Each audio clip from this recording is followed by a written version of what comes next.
يسعد مساكم حبايبي، كيفكن؟ شو الاخبار؟ طمنوني عنكم، ان شاء الله تكونوا بخير وانتم عم بشوفوا فيديو اليوم. رجعت لكم بفيديو جديد، ان شاء الله هيك تشوفوا للاخير ويعجبكم. هالمره اذا كنتوا جداد على قناتي يا ريت تشتركوا وتعملوا لايك وشير وسبسكرايب وتضغطوا على جرس التنبيه حتى يوصلكم كل شيء جديد مني باذن الله تعالى. وبحب رحب بكل شي انضم لنا جديد من اخ واخت، اهلا وسهلا فيكم، نورتوا القناه. وبداية الفيديو اليوم يعني من أول شوفوا عثمان شو عمل. والله الساعة ما فتت قلب لي الدنيا، بدي يساوي فطور وهيك، بس شفتوا قبل ما اسوي فطور يعني بصراحة هو متأخر، صار فطور بغدا، عرفتوا كيف؟ انه يعني كان عندي حلو هيك من امبارح وهيك. هذا الفيديو طبعا من امبارح، شفتوا قلت لكم زوجي جاي هو واليابنجي، تمام؟ بس انا دمجتهم بهذا الفيديو لحتى يكون شي جديد بالفيديو كمان وهيك، يعني انه اقدر احكي كمان براحتي وهيك. بعرف انه صار طويل عليكم بس انه لازم هيك اوضح بعض الامور. المهم والله هلا بدي اساوي هيك بقى شوية فلافل صب هيك حواضر احنا بنسميها، اللي هو الزيتون والعطوم والمكدوس وهيك. مو من كل شي طبعا اللي بناكله، انا ما بحب انه عبي سفرة على الفاضي، الشي اللي بناكله تمام. يعني هلا هيك ما رح ياكلوه، هلا بتشوفوا ليش، لانه في شي يعني جديد اللي هو الفلافل.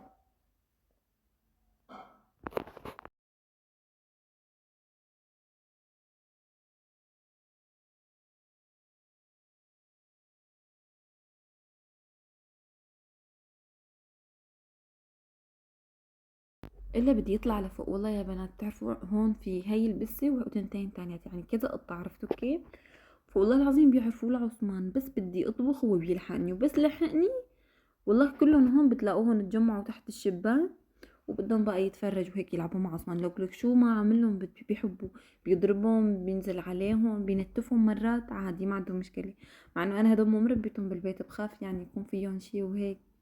من عيد شي انه كتير معاناة من هاي القصة، كتير شي نهار بقولكن ليش. فاللي صار حطيته شوي وعن جد لبكني. الولد جنبكم بيلبك بس ما حبيت اكسر بخاطر شوي، ومن شفته صار يحوص وبدي ينكوشلي ويعمل لي، قمت شلته ونزلته. هلا اجباري هيك اكلي لازم يكون عندكم كل الخضره بجنبها. هلا ما بحب الخس كبير بصراحة، بس بعد بنتي وانه جايبت لي اكبر خسي، لانه ما بحب اقسمها بالنص، بحب انه خسي وحدة وخلص. فاللي صار انه قسمتها وقطعت هذا الورق الاخضر التحتاني، وكمان يعني جبت النعناع، البقدونس، الخيار والبندورة هيك. يعني هي مو سلطة بس مثل السلطة، بدها كل الخضرة، واهم شي كمان المخللات وهيك. والله انا ما سخيت افتح اني انت مخلل تخليها لغير مرة لاكلة تانية، يعني ما دام انه في بديل يعني. لانه ضلت عندي بس وحدة خيار، اما غيرها انه فليفلي وهيك، فما سخيت والله. المهم هلا نزلت لكم اسمر وقت خليني اكمل لكم شرح. بلشت اعمل لهم يعني وهيك، ومبين بالكاميرا ما في داعي اشرح كل شي يعني. الشغلات اللي بدي احكي فيها بالتفصيل رح اخلي لكم اياها بالفيديو الجاي. ليه؟ لانه ما بحب اذا عم بعمل اكل وعم بشرحها وما اعمل فيها والتهي بالحكي، عرفتوا كيف؟ فالفيديو الجاي هيك عملت روتين بالبيت، فروتين البيت ما بده يعني تنظيف وهيك، يعني ما بده شرح عادي. فان شاء الله بالفيديو الجاي بحكي لكم كل شيء بالتفصيل. بس اللي بدي احكي لكم يا بنات، انه بالنسبه لليوتيوب والله انا ما حكيتكم يعني تفكروا انه هيك ولا مشاهده ولا شيء، اصلا عادي. يعني ما كنت مفكرة بهيك موضوع. اثنين والله العظيم يعني حكيتكم هذا الحكي وانا معصبة، وفيديو عفوي وكل شي ونزلته. شوفوا يعني حبيت احكي اللي بقلبي بنفس الوقت، لو صار ما صار يعني، لو صار بشي بقناتي وهيك انه لا حول ولا قوة، ولو ما صار قلت بيكوني منزلة فيديو مشان ما يخف التفاعل، تمام؟ لانه بدي التهي بزوجي يوم يومين، هاي يعني مبينة. وغير هيك عطلة، بحب درس الاولاد كتير بالعطلة انا. وقربت الاختبارات، شفتوا يمكن الخميس الجاي اختبارات، فكمان الواحد ما بيقدر يحط وقته يعني بشي معين، فلازم الانسان يفصل شوي. اللي صار يا بنات انه مو تليفوني اجى على المي وهيك، فالشريحة يعني الخط يعني اللي بنحكي فيه اجى عليه مي وانضربت، تمام؟ يعني رقمي راح. فانا حاطة قناتي اليوتيوب رابطة وين على الشريحة. فانا هون لحد الان ترى والله العظيم ما بعرف شو مصيري بالقناة، لحد الان ما بعرف شو مصيري. يعني مربوط بالقناة، يعني الرقم اذا راح يمكن القناة راحت 90%، فالرقم راح، الشريحة عبيت مي راحت يعني انضربت خلص انحرقت يعني. والحمد لله انه كان شلون، مو بس شريحتي، شريحة اختي كمان، تليفون اختي لحد الان ما جبنا لها تليفون لاختي. فحطت شريحتها يعني عبتها رصيد وهيك وحطتها بتليفوني. صار كل ما هاي يعني نحكي هلا هذا التليفون لزوجي اللي عم ننتج منه هلا وحاطينه بايد اختي لزوجي، تمام. هو هذا زيادة عنده. فالقضية انه لا انا بدي هذا التليفون ولا اختي، مع انه كتير منيح وكويس والله، وهذا بتعرف والله العظيم وقت اتجوزه ب10 ملايين يعني مو رخيص ابدا. بس انه سبحان الله شيء هيك ما بتحسوا بالاستقرار، بدكم شيء خاص فيكم، عرفتوا؟ وهو هيك حاطه احتياط إله، هيك انه يعني شايلينه مؤقتا، ما بنعتبره هواتفنا يعني، بس انه مسلكين حالنا مثل ما بيقولوا. فاللي صار انه اختي ما حبت كتير هذا التليفون تستعمله هيك، خص يعني اذا حابة تصور تعمل شي، فبدها تليفون انه خلص ما يوقف حد. ف يعني تشتغل عليه يوتيوب تيك توك هيك تتكتك عليه وهيك، بس الشريحة والواتساب بتليفوني، وحطت واتساب هنيك، بس صراحة يعمل لكم مثل كأنه مو تليفون، ما بتحكي كتير فيه يعني، شي من برا لبرا رسمي، تمام. ما فيه خصوصية مثل ما بدنا نقول يعني. قامت شو عملت كمان، حطت شريحتها بتليفوني. لما حطت شريحتها بتليفوني، شريحتي وشريحتها اجوا عليهم مي. بس سبحان الله شريحتها نفدت، ما اجى عليها شي يعني، اجى عليها وما انه ما اجى، بس ضلت شغالة ما انحرقت. اما انا شريحتي فورا انحرقت. وانا كمان كنت خلي شريحتها بتليفوني يعني تحت يعني القصد، ليش؟ لانه شريحتها اوريدو، انا شريحتي موبيليز، فشريحتها اقوى. لما بدي احمل فيديو هيك بحمل على شريحتها مو على شريحتي، تمام. ما في واي فاي وهيك. لهيك على البطاقات يعني، فانا بستخدم بطاقتها اكتر من بطاقتي، عرفتوا ليه؟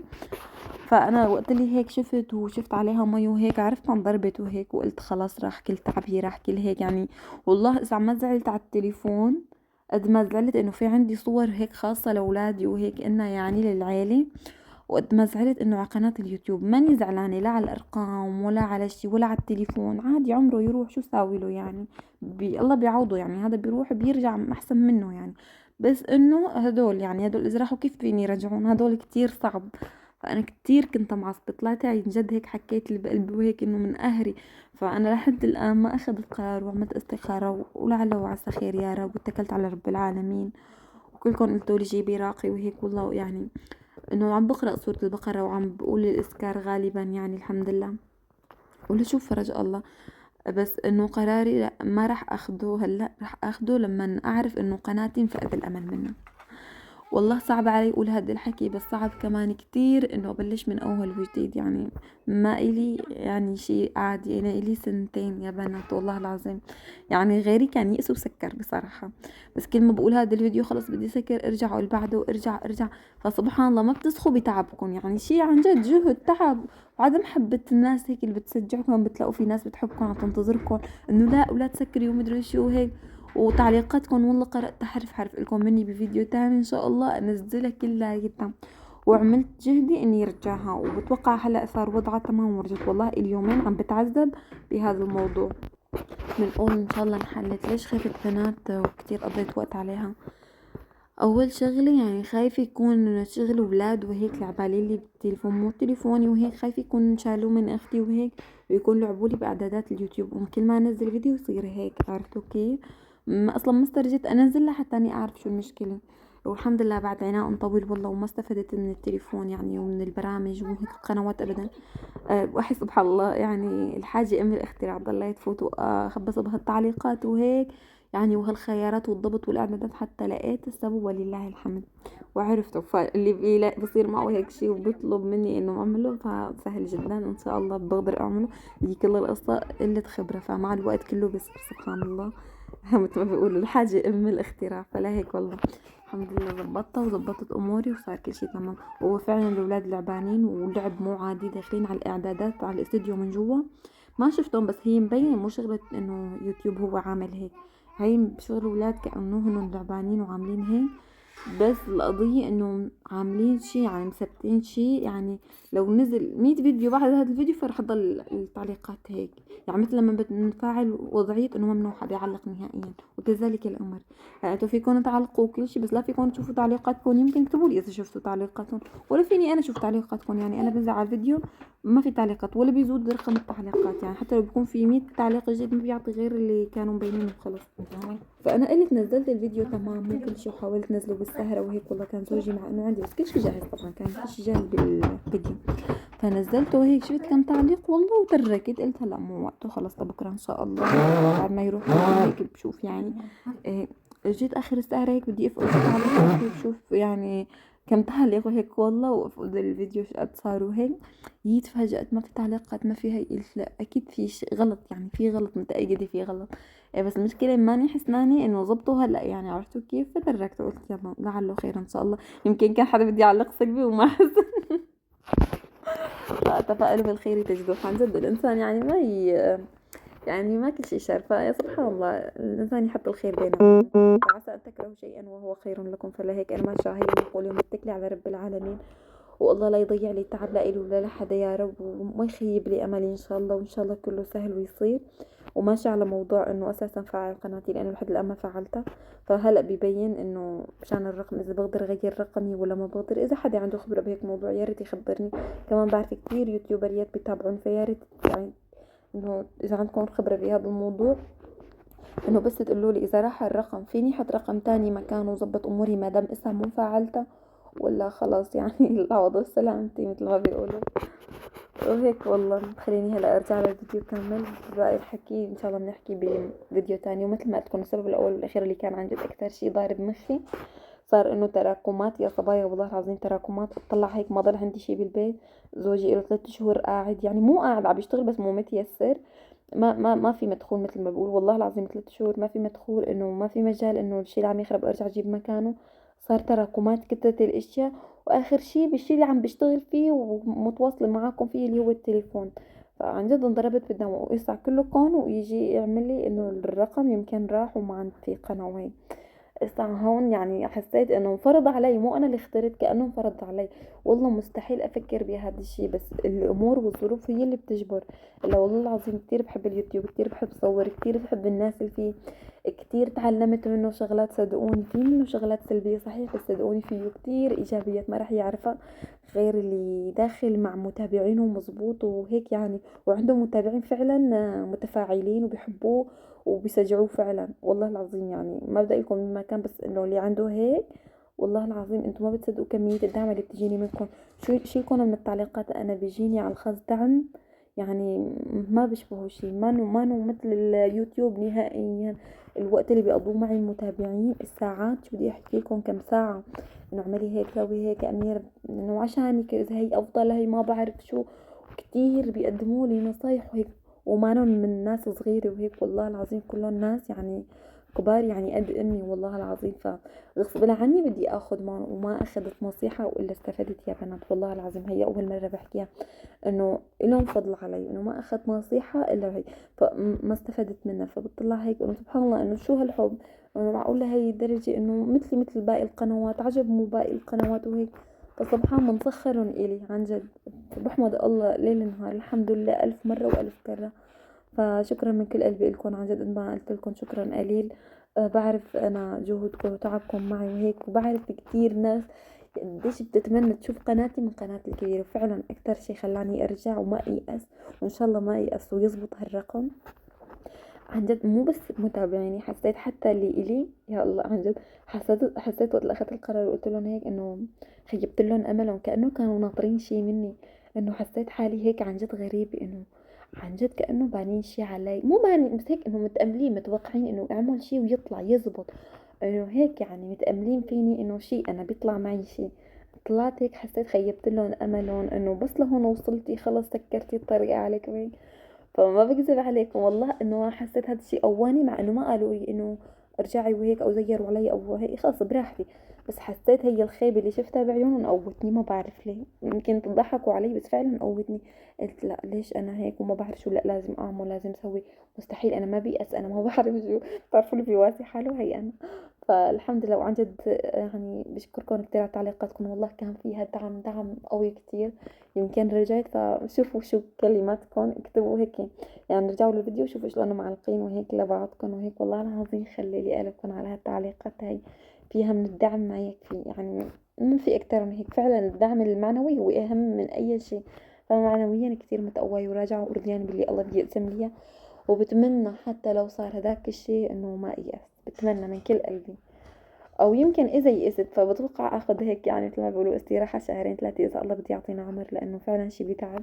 فممكن اخذ هيك اجازة وارجع، ما بعرف بجوز يعني. فخلينا نترك على التوكل نشوف شو الله بيخلق، وبعدين انا اكيد بخبركم بكل شي مثل ما قلت لكم.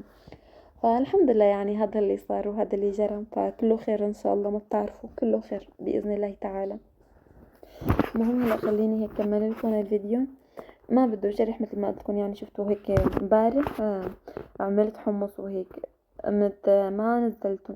وقت اللي اجى جوزي وهيك بده يروح قام قال خلولي هيك واعطوني هيك بعلبة اخذ معي وهيك، والله ما عم نلاقي شي ناكله بالشغل وهيك. قمت والله عبيتهم بعلبة وعطيته اياه، فاضطريت ارجع اسله. لانه شفتوا وقت اللي كنت عم بالفيديو الماضي يمكن اخذت لقطة، والله عاد مرت عمي وهي عم تطبخهم تحت، فاخذت لقطة انه عم نساوي حمص هيك وقت اللي بعدت على الدكان يعني. ايه والله اخذن المهم يعني، صحت انه هنا الو لكل شيء اكل معه. بس هلا والله قلت خليني اعمل صحن جديد، لانه انا مقررة اعمل فلافل عرفتوا، فبحب يكون في حمص مطحون بجنبه. فاللي صار بنات انه هلا جبت الخلاط وطحنته، اكيد بحط له انا طحينة، شوية زيت نباتي وشوية حمض وبس. وبدها شوية مي مثل هيك نشفت مي تخلص ما ضل عليها مي، اكيد بدها شوية مي لانه بصير صعب على الخلاط. ويعني اكتر شي حاليا على الزيتون احنا، فاستغربت انه ما حدا اكل زيتون زيادة.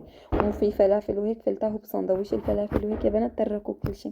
فهيك استغربوا انه عجب حاط اكل زيتون، لانه مشان يطول الكل، والكل بيحب الزيتون حاليا اكتر شي. وهلا اوانه هو والعطون، فاكتر شي على الزيتون. لهيك والله هلا حطيت هيك الزيت حميته، بقى بدي اعمل قرص فلافل يعني شي يكفينا عرفتوا كيف. وما حبيت ابلش بالقلي، ليش؟ لانه القلي ما بياخد وقت. لحتى أنا هيك اعمل كام صحن حمص وصحنين خضرة يعني. والله راسيت وانا عم سجل الفيديو قاعدة بكير. المهم انه حبيت هيك زينه هيك عن جد يا بنات، التزيين وحط الغراض وايمن بياخد وقت، فعشان يضل الاكل سخن ونار خليت الشاي والفلافل للاخير. المهم هيك صبيت له صحن كله وعملت صحنين خضرة، فرمت الخضرة كمان زينتها، وعملت هيك صحنين حمص كمان، طحن الحمص تزيين وهيك كمان شوية وقت.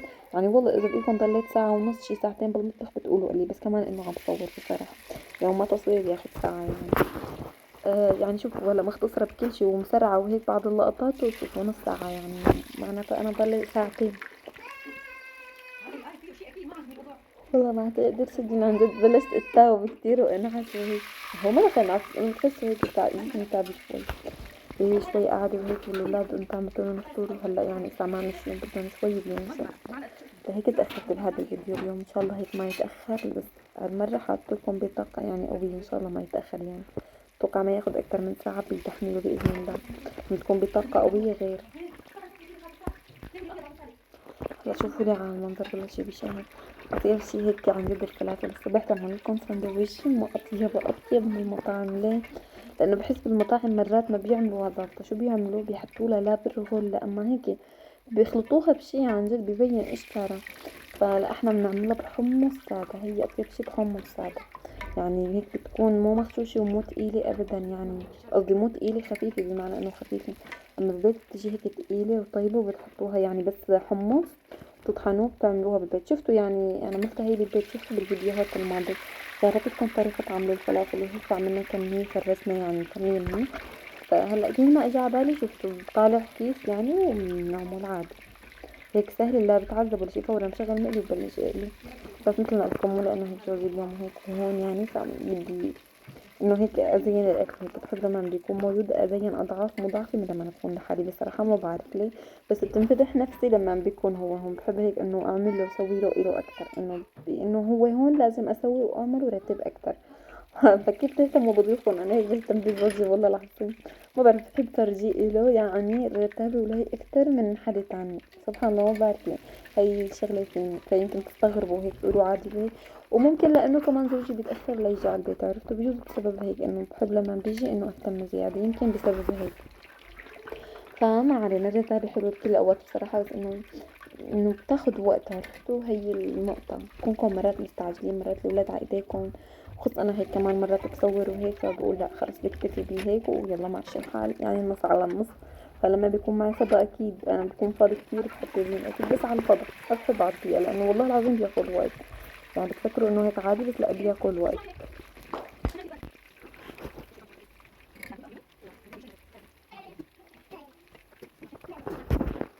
هلا انا هون عم ساوي وحبيت اعمل كم وحده بسمسم، شايفين بلشت ادلهم هيك بسمسم.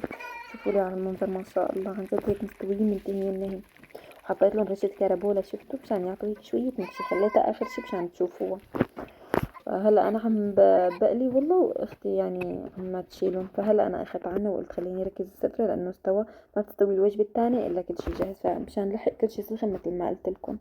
وهي اطيب شي جنبها مخللات، فهلا بدي اصب شوية مخلل عندي، ومخلل كمان خيار، مو خيار عفوا، فليفلة. بدي احط شوية زيت، يعني الزيت كمان مهم بجنبها. في ناس بتحب الزيت، في ناس لا. كمان الحمص وهيك. انا يعني مشكلة، عرفتوا كيف انا مشكلة يعني. فهذا الفطور السوري نهار الجمعة. فهلا شاركتكم يوم الجمعة، تمام.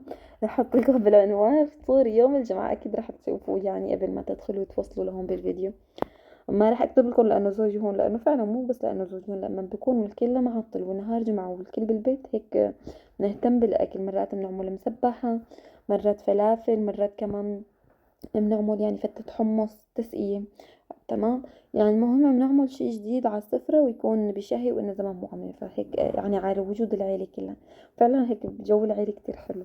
حتى والله مرات بنعمل شوربة عدس، وخاصة بهيك أجواء هيك على الفطور طبعا. ها، نعمل شوربة عدس أو بنسلق كمان بطاطا وهيك. فبنحب ننوع بالفطور، يعني شي زيادة غير النواشف والحواضر وهيك، عرفتوا كيف.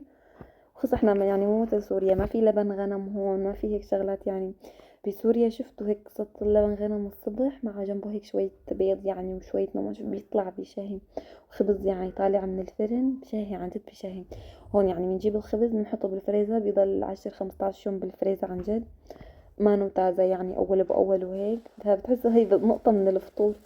وكمان ما في لبن غنم هون، يمكن ما عندهم حليب غنم، ما بيحلبوا الغنم، بس البقر يعني. فحليب البقر اخف من حليب الغنم. حليب الغنم بيجي كتير تقيل ودسم وجامد، بتفكروا عم تاكلوا جبنة وقت اللي بتقلبوا السطل بيضل على حاله. مو مثل حليب الغنم بيجي هيك خفيف ومرق شوي. فعن جد هيك في شغلات بتختلف، عرفتوا كيف. فهدول اطيب شي بالشتوية عنا، اطيب شي يعني هنن والقشطة واللبة وهالامور هاي، عرفتم. هون قليل ما نشوف هذا الشي. ممكن بالقرى وهيك تلاقوا، يمكن بالمدينة ما بتوقع، بس يمكن بالقرى بيكون في ناس عندها وهيك انه بتلاقوا طازج وهيك، عرفتوا كيف صبايا. فهلا حبيت هيك كمان زين شوي هيك على الخفيف، لانه روح قلبي الخضار. بحس الخضار بيعطي طاقة للاكل، يعني بتنفتح نفسكم اذا يعني جوعانين 10% بتصيروا 100%. صح ولا مو صح صبايا؟ ولو هيك سطرتهم هيك على الماشي بقى أنا.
يا فرشان، واو كيف طيبة يا ماما، يامي.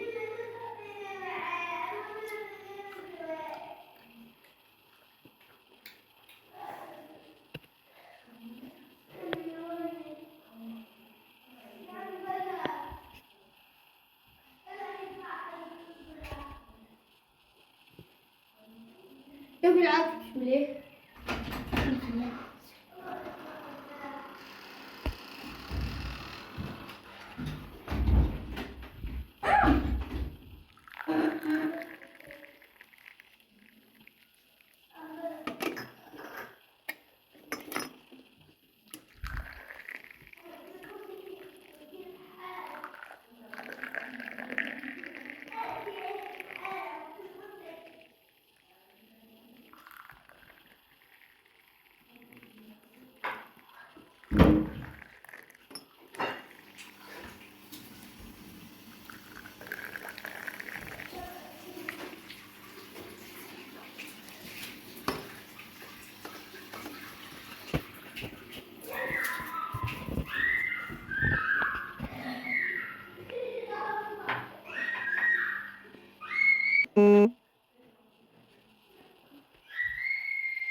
المهم حبيت اخليلكم هيك صوت الطبيعي، وهلا تفرجوا على هاي الكعكة.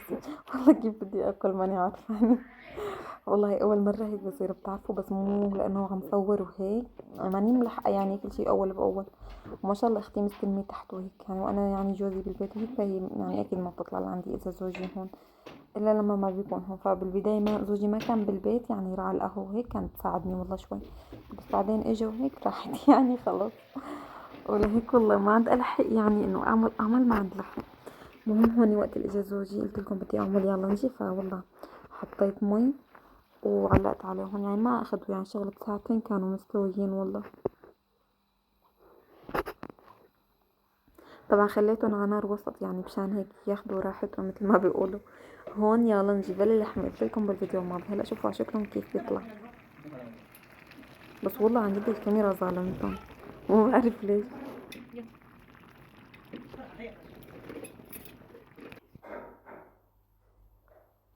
هلا بقى شفتوا وقت المدام جابت الغراض وهيك ما رجعتهم، ونزلت لكم فيديو كان بدي انزله بسرعه قبل ما يجي زوجي وهيك. بقى هلا والله هيك رجعتهم على الكاميرا، كان زيت ودواء غسيل. اما الصبايا كمان كتير قلتوا لي على الام المقاطعه وهيك، والله العظيم ما كنت بعرف ابدا، اكتبوا لي شو هي شغلات المقاطعه. هلا يا خوفي يطلع كمان هذا المقاطعه. فالمهم انا نزلته يعني ما بعرف احترت. المهم قلت لها بدي ما تجيبي اومو، المهم اومو جيبي لي نوع تاني، فبدي اجرب بقى ما بعرف. بالعادة بستخدم تيست اذا ما في اومو، بس ما لقيت يعني ما كان موجود. فمثل ما بقول مثل الجود من الموجود. وهلا كفيت والله ضبيت الغرام، قلت خليني اعمل صينية النمورة. شفتوا يعني تأخرنا فيها، ما بدك الهنا لانه كمان السميد ناعم مو خشن، عرفتوا كيف. فهلا والله هيك مديتها بالصينية، حطيت له هيك سمنة بجنبها، بعدين يعني حطيتها بالفرن. شوفوا استوت مع اليابنجي يعني، ما انه تفكروا بعد ما تغديت وهيك حطيتها، لا تأخرت ما تكون نقعت زيادة لانه ما فضيت لها. فقلت يلا ما بيأثر، نص ساعة ساعة زيادة ما بيأثر. وهلا هيك كان الاكل جاهز وطفيت عليه والله. هلا طلع رز وهيك لانه اللف مو على ايدي بس، ما شاء الله في شراكة يعني. عرفتوا كيف لما بكون بس على ايديكم ما بيطلع. لا بس كمان يا لونجي ومكترين حشوة بالقلب، عرفتوا يعني مكترين رز، فاجباري يعني اذا ما الورقة كبيرة هيك بدي يصير. يعني وهاي ورق دوالي تبع عنب بالبيت، شغل بيت مو جاهز. فالجاهز بيجي افضل، ليش؟ لانه بتكون الورقة شوي كبيرة، عرفتوا كيف. فنعمة الله الحمد لله المهم موجود. والله مرات يعني بدنا نقطع منه خالص، فبقول يعني شي احسن من ولا شي مثل ما بيقولوا. هيك كان شكلهم. هلا بصراحة مو صار هيك شوي المغرب، فمعتم على الاخر يعني، دوبه انه طالع. شايفين لما بقرب الاضاءة كيف لونهم يعني بيختلف شوي.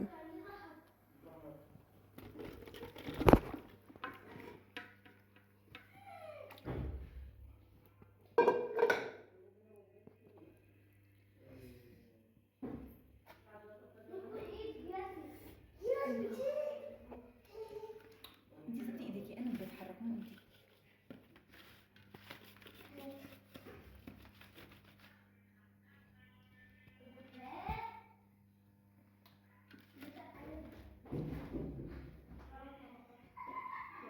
خلي السريع لا يتحمل، خلي من فوق من فوق هتسوي تحت شو اسمه النبي.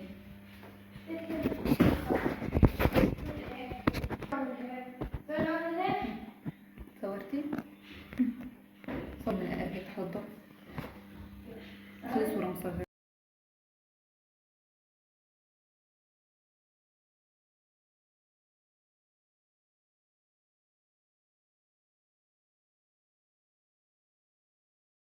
المهم هون والله جربتهم وهيك طلعوا كتير مستويين ما شاء الله، وطعمتهم كتير طيبين. المهم صبايا هيك كان الفيديو اليوم، بتمنى هيك يكون عجبكم واستمتعتوا فيه. واذا عجبكم واستمتعتوا فيه ما تنسوا تعملوا لايك وشير وسبسكرايب، وتضغطوا على جرس التنبيه حتى يوصلكم كل شي جديد مني باذن الله تعالى. واهم شي تشجيعكم بالله يا صبايا، ما تقصروا معي بهذا الشي. تعرفوا نفسيتي كيفها مثل ما بيقولوا، شاركتكم كل شي. فبتمنى هيك تعليقاتكم حماسكم بالفيديوهات وبالتعليقات يعني، ومشاهدة كاملة، وبشوفكم بفيديو جديد، ومع السلامة، باي باي.